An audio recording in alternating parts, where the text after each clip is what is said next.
मेरा नाम है सौरभ कुमार और मेरा काम है आपके स्टडी को आसान बनाना।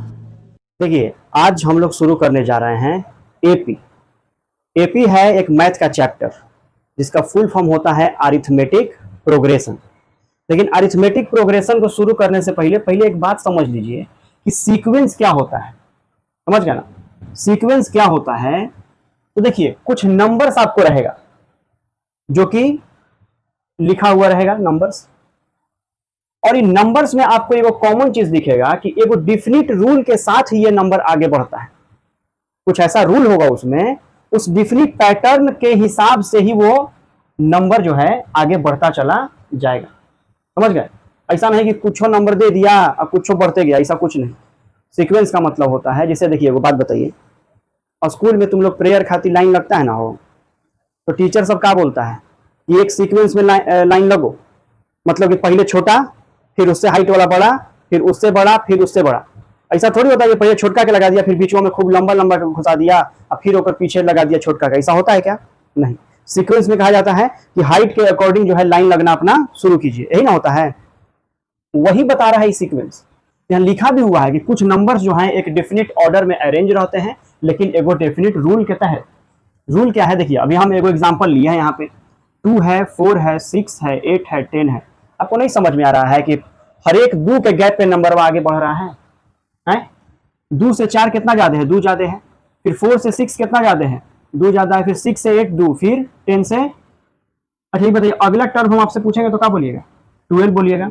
12 के बाद फिर क्या बोलिएगा? 14 बोलिएगा। आपके दिमाग में घुस गया ना कि पक्का दूदू का पैटर्न फॉलो कर रहा है भाई, स्किप किया है दूदू का, दूदू को छोड़ छोड़ के गिनते जाओ। तो इनमें डिफिनिट एगो रूल लगल है कि नहीं लगल है? इसी को बोलते हैं सीक्वेंस। तो कोई पगला कहे कि 1 3 8 15 50, अब इसमें कौन सी रूल लग रहा है? कोई पैटर्न फॉलो नहीं कर रहा है। तो ऐसा क्या करना है भाई? समझ गया ना? तो समझिए ध्यान से कि जो सीक्वेंस होता है बाबू, इसमें कुछ नंबर्स होते हैं जो एक डिफिनिट ऑर्डर में सजाए हुए रहते हैं। ठीक है? और ये डिफिनिट ऑर्डर में सजाए हुए तो रहते ही हैं, और एक डिफिनिट रूल के तहत, अनठेकानी कुछ नहीं। बात को समझ गए? अब देखिए, तो समझ गया तुम लोग? इसमें जो ये पहला टर्म आपको दिख रहा है, इसको बोला जाता है फर्स्ट टर्म, दूसरा को सेकेंड टर्म, तीसरा को थर्ड टर्म, चौथा को फोर्थ टर्म, करते करते आगे तक बढ़ जाइए। ठीक है? और जो नंबर इसके एनवा टर्म पे होगा उसको हम बोलते हैं एनेथ टर्म। क्या बोलते हैं बाबू? एनेथ टर्म। जो भी नंबर इसके एन टर्म, नहीं पता है एन टर्म कौन सा है, वो समझ लीजिए कि एन टर्म पे जो नंबर होगा उसको हम कौन सा टर्म बोलेंगे? एनेथ टर्म। देखिए, पहला नंबर फर्स्ट रैंक पे जो नंबर है उसको फर्स्ट टर्म बोल रहे हो ना, तो एन टर्म पे जो नंबर वह होगा उसको एनेथ टर्म बोलेंगे। एनेथ टर्म को या तो हम दिखाते हैं या तो टी एन से या फिर ए एन से। तो दिक्कत है, या तो टी एन से दिखाते हैं या ए एन से दिखाते हैं। क्लियर है बात? इसका यूज पड़ेगा जब हम एपी शुरुआत करेंगे तब। बहुत ही आसान चैप्टर है, कोई तामझाम नहीं है। अब कह रहा है ना, देखिए एगो रूल दे दिया है तुमको, अब बोला है ना कि इस रूल के तहत ना एगो ऐसा सीक्वेंस तुम बनाओ तो नहीं, तो आपको कौन सी करना है? आपको पुट करना है n बराबर 1 2 3 4 डॉट डॉट डॉट, बढ़ते जाइए, जहां तक बढ़िएगा वहां तक निकलेगा। तो जब आप n बाबू 1 रखोगे, जब आप n जो है 1 रखोगे, आपका क्या पैटर्न बनेगा? तो आप खुद बताइए, 3 इंटू 1 प्लस 1 बनेगा कि नहीं बनेगा? तो 3 इंटू 1 हो गया 3, अब प्लस 1 कितना हो गया? 4। वैसे जब आप n बराबर 2 रखोगे बच्चा, तो 3 गुने 2 प्लस 1 कितना बन जाएगा? 3 दूना 6, एक साथ बनेगा कि नहीं बनेगा? वैसे ही n बराबर 3 रखिएगा, तो 3 इंटू 3 प्लस 1 कितना बनेगा? 10 बनेगा कि नहीं बनेगा? n इज इक्वल टू 4 रखोगे, तो 3 इंटू 4 प्लस 1 बनेगा कि नहीं बनेगा? कितना हो जाएगा? 4 3 12 और 1 13, हुआ कि नहीं? देखिए, तो 4 से 3 ज्यादा 7, 7 से 3 ज्यादा 10, 10 से 3 ज्यादा 13। एगो सीक्वेंस फॉलो कर रहा है, एगो पैटर्न फॉलो कर रहा है, इसी को बोलते हैं सीक्वेंस। जब आप इसको समझ गए ना बाबू, तो एक बात हमको बताइए कि जब आप सीक्वेंस लिखिएगा तो कैसे लिखिएगा? 4 7 10 13, इंग्लिश में 4 7 10 13, है ना? डॉट डॉट डॉट कर दीजिए। तो ये बताइए कि फर्स्ट टर्म वहां पे कौन सी है? 4, सेकेंड टर्म क्या है? 7, थर्ड टर्म 10, फोर्थ टर्म 13। ऐसे करते करते जो एन टर्म पे आएगा उसको एनथ टर्म कहा जाएगा। तो यहां तक अगर आप समझ गए ना, अब हम शुरू करते हैं अरिथमेटिक प्रोग्रेशन। अब जो है हम पढ़ने जा रहे हैं एपी के बारे में। ठीक है? तो तो एपी के बारे में जब हम पढ़ रहे हैं तो एपी का लिखा हुआ डेफिनेशन कोची लिखा हुआ हमको समझ में नहीं आ रहा है। जब हमको नहीं आ रहा था तुम लोगों को कोची आएगा यार, समझ गए। उसको छोड़िए, पहले हम एक क्वेश्चन पे देखते हैं। देखिए एक तो आपको क्वेश्चन दे दिया है 8, 11, 14 ये सब, वो सीरीज दिया है, वो सीक्वेंस दिया है, बोल दिया है एपी में है, ठीक है। इससे आपसे क्या क्या पूछ सकता है, वो पूछेगा फर्स्ट टर्म क्या क्या है, फर्स्ट टर्म। अब फर्स्ट टर्म को हम लिखते हैं ए से, इसमें पहल का टर्म का कोची दिख रहा है तुम लोग को जी, 8 हो गया आंसर, समझ गए। इसके बाद पूछेगा कॉमन डिफरेंस क्या है, कॉमन डिफरेंस क्या है। कॉमन डिफरेंस को दिखाते हैं छोटका डी से, ठीक है। कॉमन डिफरेंस का मतलब होता है कि हाई जो सेकंड वाला टर्म है, सेकंड वाला टर्म, इस सेकंड वाले टर्म से पहले वाले टर्म को घटा दीजिए कितना आता है। तो कॉमन डिफरेंस निकलता कैसे, देखिए ये हो गया मान लीजिए आपका फर्स्ट टर्म, तो फर्स्ट टर्म को आप ए मानिए या A1 मानिए, एक ही बात है। तो सेकंड टर्म को आपको मानना होगा A2, third term A3, fourth term A4। तो कॉमन डिफरेंस कैसे निकलता है, इसका सिंपल फॉर्मूला है A2 में से A1 घटा दीजिए, ये बराबर होगा A3 में से A2 घटाइए, ये बराबर होगा, आगे चलते जाइए। कैसे, तो आप समझिए। जब भी आपको कॉमन डिफरेंस निकालना है दिमाग का थोड़ा सा भी उपयोग नहीं करना है। दूसरका में से पहला घटा दीजिए, 11 में से 8 घटाइए, कितना हो गया 3। अच्छा, अभी भी आपको विश्वास नहीं है कि पूरा पैटर्न सही में एपी में है कि नहीं है, तो एक काम कीजिए, आप तीसरका में से दूसरका को घटाइए, थर्ड टर्म में से सेकंड टर्म को घटाइए, 14 में से 11 घटाइए, कितना हो जाएगा 3 आया। फिर फोर्थ टर्म में से थर्ड टर्म को घटाइए, 17 में से 14 गया, क्या हो गया 3। मतलब समझिए एपी एक तरह का सीक्वेंस है, एपी एक तरह का सीक्वेंस ही है, लेकिन प्रत्येक टर्म अपने पिछवा वाला टर्म से एक मतलब कि जो डिफर करेगा उस सेम नंबर से डिफर करेगा, उनमें जो गैपिंग होना चाहिए उस सेम नंबर का होना चाहिए। कोई भी टर्म अपना पिछला वाला से सेम नंबर से गैपिंग रहना चाहिए। अब देखिए 8 जो है 11 से कितना का गैप है 3 का, इसीलिए कॉमन डिफरेंस क्या आ गया आपका 3। तो कॉमन डिफरेंस निकालने का फॉर्मूला सिंपल है, सेकेंड टर्म में से फर्स्ट टर्म को हटाइए, कॉमन डिफरेंस आ जाएगा। वही तो कह रहा है, अभी डेफिनेशन आपको समझने में कोई दिक्कत नहीं आएगा। कह रहा है कि अरिथमेटिक प्रोग्रेशन, जिसको शॉर्ट फॉर्म में हम बोलते हैं एपी, सीक्वेंस है जिसमें प्रत्येक term differ from is preceding term by a constant. कह रहा है कि जो प्रत्येक टर्म है अपना पिछलका वाला से एक कांस्टेंट से डिफरेंस होगा, कोई ऐसा नंबर होगा जिससे कि अगला वाला टर्म पिछला वाला टर्म से अंतर में रहेगा, गैप में रहेगा, वही सीरीजवा को हम बोलेंगे क्या चीज, एपी बोलेंगे।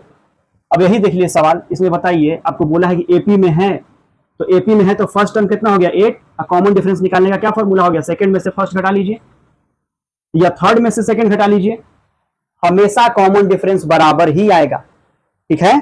अगर कॉमन डिफरेंस बराबर नहीं आ रहा है मतलब आपका वो सीक्वेंस एपी में है ही नहीं है, आपको धोखा दिया जा रहा है, समझ गए। तो दिक्कत है यहाँ तक। अब हम कराएंगे कुछ सवाल तो आपका कंसेप्ट हो जाएगा क्लियर, ठीक है ना। अब आते हैं हम सवाल पे। अब आइए, एक क्वेश्चन दिया हुआ है, इस क्वेश्चन को सॉल्व करते हैं, समझ गए। तुम्हारा टिकवा मिटा गया, ठीक है, पूजा पाठ करते हो, बहुत अच्छा बात है। गर्मी में जानता है यार हम इसीलिए टीका नहीं लेते हैं, बार बार गर्मी आएगा इसी माथा पोछाएगा, टिकवे मिट जाएगा, समझा। देखिए क्वेश्चन है एकदम सिंपल, कह रहा है कि जो आपको सीरीज दिया है या प्रोग्रेशन दिया हुआ है, इसको पहले बताइए कि एपी में है। अब अगर आप बता दीजिएगा कि सही में एपी में है तो फर्स्ट टर्म बताइए क्या होगा और कॉमन डिफरेंस बताइए क्या होगा। जब कभी भी आपको कहे कि आपका जो प्रोग्रेशन है वो एपी में है कि नहीं है, सिर्फ आपको कॉमन डिफरेंस पता करके, सिर्फ आपको कॉमन डिफरेंस ही पता करना है। और हर एक टर्म के लिए, क्योंकि आपको बताया है वो कांस्टेंट होगा, सबके लिए कॉमन डिफरेंस बराबर होगा, ठीक है ना। तो देखिए इसको कैसे सॉल्व कीजिएगा, पहले सॉल्व कर लीजिए फिर समझा देते हैं क्या कह रहा है। कॉमन डिफरेंस कैसे निकलता है, सेकंड में से फर्स्ट घटाते हैं, कभी भी फर्स्ट में से सेकंड बार घटाइएगा, ठीक है, सेकंड में से फर्स्ट घटाइएगा, नियम तो यही है।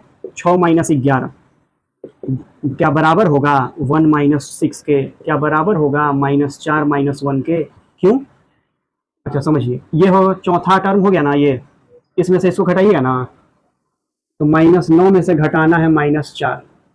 एक बात हमको बताइए, 6 में से 11 जाएगा, -5 बचेगा, 1 में से 6 जाएगा, -5 बचेगा, -4 - 1 -5 होगा, -9 और ये माइनस माइनस क्या हो जाएगा प्लस, तो -9 और +4 क्या -5 होगा। देख रहे हैं हर बार जो डिफरेंस है वो कितना है, -5। अब हम आपको पिछले डेफिनेशन में बता दिए थे कि प्रत्येक term differs bye it's preceding term by a constant, यही है वो कांस्टेंट -5।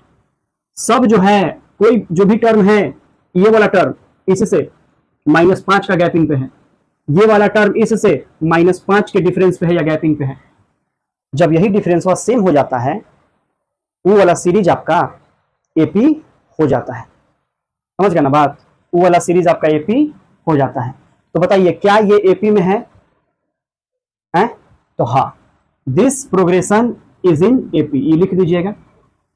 अब क्या बोला है, फर्स्ट टर्म, फर्स्ट टर्म को हम बोले हैं ए से दिखाते हैं, ठीक है।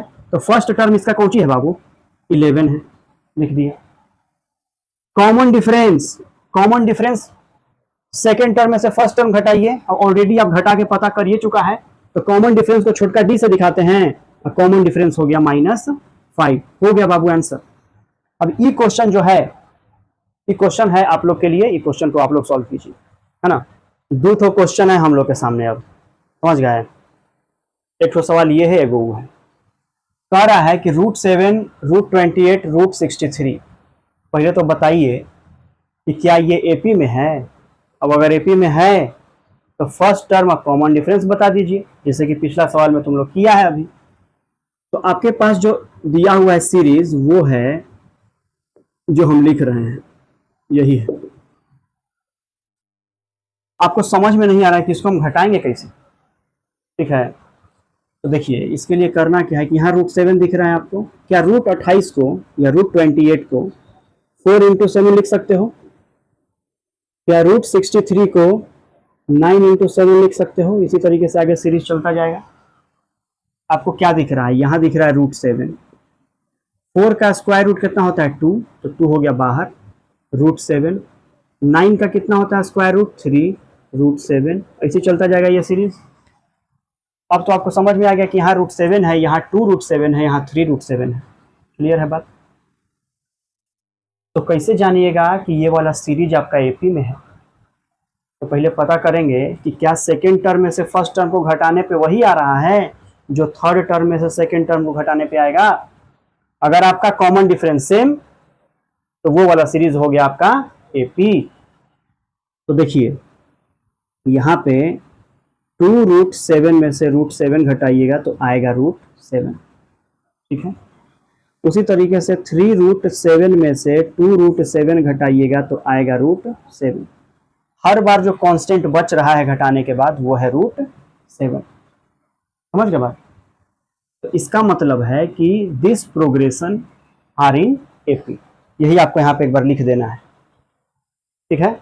ये जो आपका सीक्वेंस है या प्रोग्रेशन है वो एपी में है, चाहे लिख दें हम, लिख लेना अपने से। तो जब एपी हो गया तो बताइए फर्स्ट टर्म जिसको हम ए से दिखाते हैं, तो इस फर्स्ट टर्म इसका क्या हो गया भाई, तो √7 हो गया। कॉमन डिफरेंस कितना हो गया, तो √7 ही हो गया। नहीं समझ पाए, पहला टर्म भी √7 है, कॉमन डिफरेंस जो निकाले वो भी √7 है, हो गया इसका आंसर। अब पूछिए, ठीक। इस क्वेश्चन पे चलते हैं। कह रहा है कि ए और बी बताइए कि आपका ये जो सीक्वेंस दिख रहा है ये एक एपी में है, मतलब ये कह दिया कि एपी में है, आप ए और बी का वैल्यू बताइए। इस सीबीएसई में पूछा हुआ सवाल है, समझ गए। अच्छा एक बात बताइए, जब एपी में है सीक्वेंस, जब आपका किस में रहता है, एपी में रहता है, तो कॉमन डिफरेंस तो हमेशा बराबर होगा, तभी ना एपी में है। तो मतलब 9 में से ए घटाएंगे, क्या ये बराबर होगा b - 9 के, हैं? क्या ये बराबर होगा 25 - b के, हैं? इसको नहीं समझ में आ रहा हो समझे कि सेकेंड टर्म में से फर्स्ट टर्म को घटाते हैं तो कॉमन डिफरेंस निकलता है। ये कॉमन डिफरेंस बराबर होना चाहिए जब आप थर्ड टर्म में से सेकेंड टर्म को घटाते हो, यही कॉमन डिफरेंस बराबर होना चाहिए जब आप फोर्थ टर्म में से थर्ड टर्म को घटाते हो। क्लियर है बात। जब इतना बराबर किया ना, तो क्या करिए आप कि इन दोनों को पहले एक साथ लीजिए, तो b - 9 = 25 - b। तो दिक्कत है, इस b को इधर ले आइए, -9 को उधर ले जाइए, तो तो इस b को इधर ले आइएगा तो b प्लस बी 2b हो जाएगा और इधर हो जाएगा 25 और 9 कितना हो जाएगा 34। तो 2b इज इक्वल्स टू 34, तो बाबू b इज इक्वल्स टू कितना हो गया 17 हो गया, b का वैल्यू मिल गया 17। बताओ अब हमको निकालना है a का वैल्यू, तो इन दोनों को कंपेयर करो। तो 9 minus a is equals to b minus 9, तो 9 minus a is equals to b कितना आया 17 आया है, तो 17 माइनस 9 करो, तो 9 minus a is equals to 17 में से 9 जाएगा कितना बचेगा 8 बचेगा बाबू।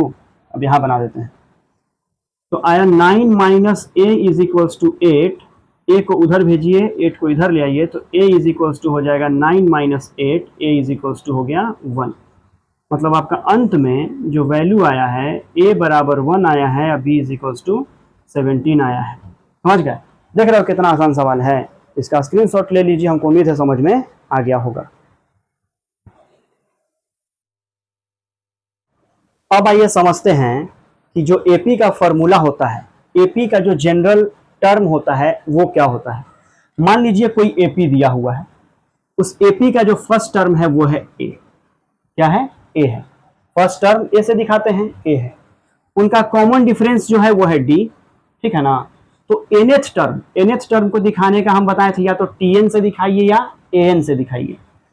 तो इसका फॉर्मूला क्या होगा, ठीक है, इसका फॉर्मूला होगा tn, n को हमेशा इसे पैरे पे रखना है, बराबर a plus n minus 1 into D. इस फॉर्मूला को रट जाना है, nth टर्म बराबर a plus n minus 1 into D, a plus n minus 1 into D. खेल खत्म। काहे के लिए? अब मान लीजिए बाबू, अभी आपको तो फॉर्मूला आ गया, सवाल कैसा आएगा, तो सवाल हम 2-3 को कराएंगे। अब देखिए, ये कुछ एपी दे दिया हुआ है, कहा है इसका nth टर्म बताइए तो क्या होगा, और 16th टर्म बताइए तो क्या होगा। मतलब इसमें 2 सवाल है, एक सवाल है ये वाला और दूसरा सवाल है ये वाला। कोई एपी देके अब कहे कि इस एपी का 50वां टर्म क्या होगा, 100वां टर्म क्या होगा, 1000वां टर्म क्या होगा, यह फॉर्मूला से निकाल लीजिएगा। कैसे? तो सबसे पहले समझिए, इस एपी में पहले 2 चीज फाइंड करना आप सीख जाइए। पहले तो ए और दूसर का की डी। अब फाइंड करना सीखना कोई चीज है, पहले ही सीख गया है तुम लोग। ए इस एपी का ए क्या है बताइए तो 3 है। डी क्या हो गया, तो दूसरा में से पहला घटाइए, 5 में से 3 घटाया 2, 7 में से 5 घटाया 2, मतलब डी आ गया तुम्हारा 2 आ गया 2। अच्छा, अब जो है आपको कौन सा टर्म निकालना है, nth टर्म। मतलब जो आपका n है वो कितना के बराबर है, na के बराबर है। nth टर्म निकालना है तो फॉर्मूला लगाइए, tn बराबर a कितना है 3 प्लस n कितना है तो na है, तो n माइनस 1 रख लीजिए, और d कितना है तो 2 है। क्लियर है बात? अब जो है आप इसको कर लीजिए 3 प्लस गुना कर लीजिए 2n माइनस 2, ठीक है। तो आपका जो tn आ गया वो आ गया कितना 2n, और 3 में से 2 गया तो 1, 2n प्लस 1। क्लियर है बात? यहाँ पे 2n तो है और 3 में से 2 जाएगा तो 1 बचेगा ना, nth टर्म निकल गया। अब उसी तरीके से आपको बोला है ना कि 16th टर्म निकालिए। कौन सा टर्म निकालिए? 16th टर्म निकालिए। 16th टर्म बोला है ना, कौन सा टर्म बोला है? 16th टर्म बोला है। इसका मतलब है कि T16 बोला है। कौन सा टर्म बोला है? 16th टर्म, इसीलिए T16 यहाँ लिखते हैं। nth टर्म बोला था इसलिए हमने यहाँ पे n लिखा था। अब एक बात बताइए, अब जो है आपका n कितना के बराबर हो गया? 16 के बराबर हो गया। हुआ कि नहीं हुआ? 16 टर्म पूछा है ना, तो n हो गया 16। a पता है, d पता है, फॉर्मूला रखिए। T16 बराबर क्या हो जाएगा? तो a कितना है बाबू? 3 है, प्लस n माइनस 1 होता है तो 16 माइनस 1। d कितना है? तो d है 2 कर दिए, तो 3 प्लस ये बताइए 16 में से 1 जाएगा कितना होगा? 15 इंटू 2, 3 प्लस 15 दूना कितना? 30, 3 प्लस 30 कितना रे बाबू? 33। तो T16 जो 16वां टर्म होगा इस एपी का वो होगा 33। निकल गया? समझ में आया है? जब समझ में आया तो 2 सवाल यहाँ लिख देते हैं, आप लोग बनाइए, है ना। आइए देखिए, और वो सवाल है 2 ठो, उसको भी बना लीजिए बाबू, है ना। कौन सा टर्म बोला है बाबू? 20th term. तो सबसे पहले क्या बोले हैं? ए फाइंड करो, डी फाइंड करो, एन फाइंड करो, निकल जाएगा। ठीक है, ए कितना है 9, डी कितना है 13 में से 9 गया 4, एन कितना है, क्या वो टर्म निकालना है? 20 ठो टर्म निकालना है, तो एन हो गया 20। फॉर्मूला लगाइए T20। कल आईपीएल क्या जीता जी? पंजाब जीत गया। अरे यार गर्दा मचा दिया यार। चलिए तो T20 कितना आएगा?